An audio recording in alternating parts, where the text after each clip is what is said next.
Aquarius. Have a look and see, Aquarius, what sort of connection this is between you and this person. What is it that's bringing the two of you together?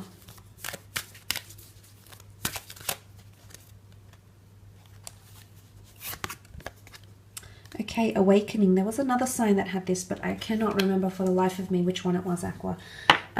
Okay, look, this is a very powerful connection because it's going to awaken something within you. The number 2 is quite powerful because it's the number of partnership. You also have the sign of partnership, which is Libra here. So I really feel like the two of you are being brought together because there's something that you need to realize or understand or acknowledge about yourself as an individual, but also as a lover or a future partner to someone. Likewise, I feel like this person is also engaging with you because they too have some sort of awakening. And this is very powerful because it shows that there's going to be a major shift in your love life when this person enters your life and when you establish a connection with them.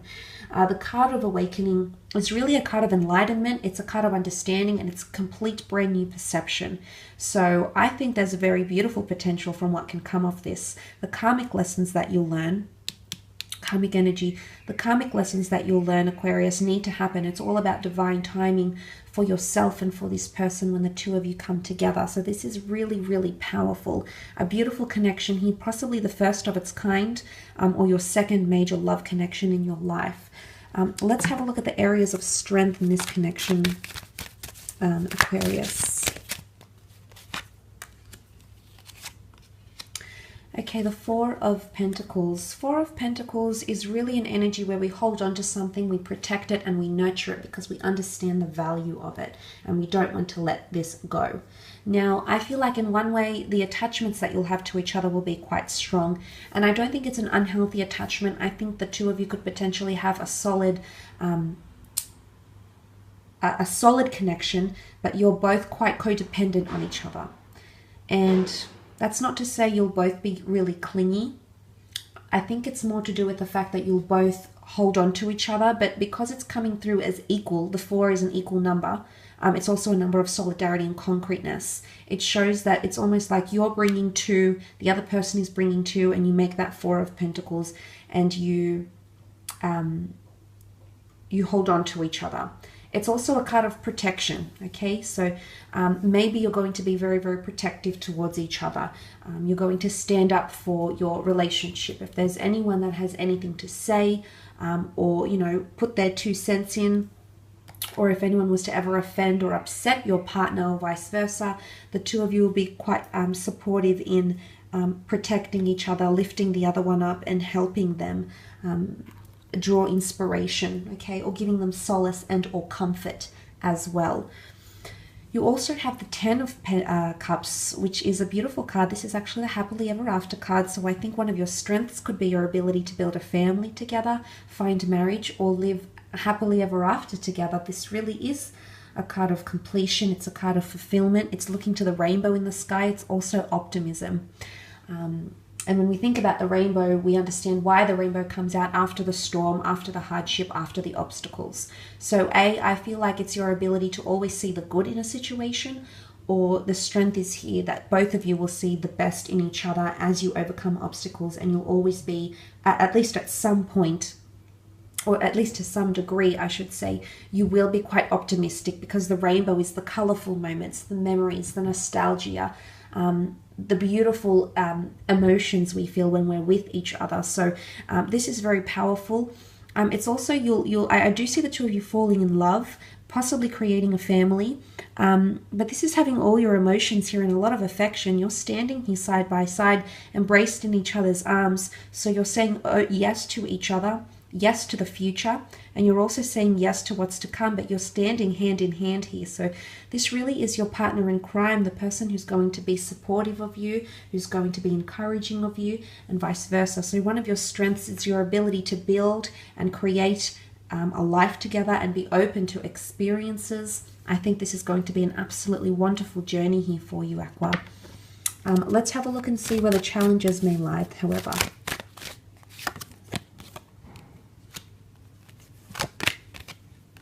Okay, 9 of Wands is quite a capricious energy. He's dubious, he's unsure, he's questioning things, he's uncertain about them, he's got his guard up.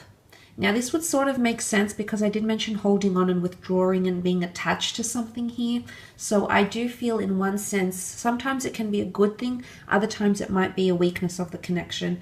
Fire energy is opposition and is defensiveness, or it is even possessive / jealousy / protectiveness that is to a degree a little bit unhealthy. So it can be obsessive behavior. It can be ownership, someone wanting ownership and the other not letting, not letting the other break down those walls and or barriers, because the Nine of Wands, he's on guard, he's on alert here. So it's either defensiveness in bottling up what could be emotions, because you have the King of Cups who rules the emotional realm, or it's defensiveness or not wanting to open up about those emotions. Now, this could be you, Aqua, this could be them, this could be the both of you, but you might see that in the Nine of Wands. It's also suspicions or paranoia. You can see the expression on his face and he's looking to the side as if he's almost expecting something to happen. So presumptuous behavior, insecure thoughts, either from yourself, from this person, from the both of you, can cause paranoia and or trust issues to be awoken in this connection. Okay, awakening is a lot. It's almost like you'll see a mirror being held up to you, or you're going to acknowledge things that maybe you didn't think were an issue, or you didn't think there was it was an unhealthy thing or this for this person, but nonetheless it could be something that happens between the two of you, which is quite interesting. Look, you also have the King of Cups, and he does rule the emotional realm. It can be Cancer, Pisces, Scorpio energy, but most importantly, it's about love, falling in love and managing emotions. The King of Cups reconciles with his emotions. He's very aware of them, but in this context, if we're reading it as a challenge, then he's trying to suppress emotions. And I say suppress because he's literally floating on this sea of emotion on a stone slab throne.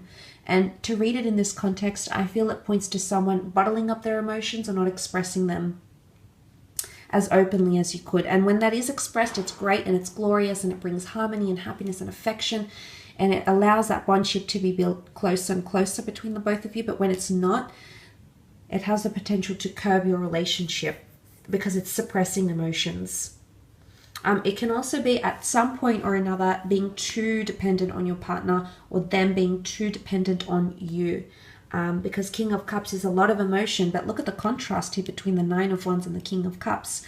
So at one point or another, you might be the one that's giving a lot of emotion and love, and the other person is feeling defensive. At another point later on in your relationship, this person might be the one that's giving you a lot of attention and love and wants to open up their emotions, and suddenly you're suppressing. It's also something linked with the subconscious. And I say that because we don't know what's underneath in the water here. We see eels or snakes, and the water is chaotic or choppy. So I almost want to say, and of course this is not something I could read into, whatever's going on in your subconscious is shaped and molded by your previous experiences, your relationships as a child, any sort of traumatic events that happened as a child, any sort of trauma bonding, or anything psychologically that affected you. So this is something you might not even be aware of, but the subconscious is somehow going to impact this relationship, and it's going to prove challenging. So that might have something to do with it. Some of you might be seeking professional help, or your partner might be seeking professional help, but things in the subconscious aren't readily, it's the way why we do things, and to understand that, I think it takes a professional, first of all, to help you uncover what it is that's going on in your subconscious. But maybe understanding that, maybe through spirituality, maybe through psychotherapy, maybe through meditation or prayer or religion, that might help you. But that could be an issue, okay? Suppressed issues or the subconscious thoughts. I will leave it at that, Aqua. Thanks so much for watching. I hope you've enjoyed it, and hopefully we shall be connecting very soon. So take care and bye for now.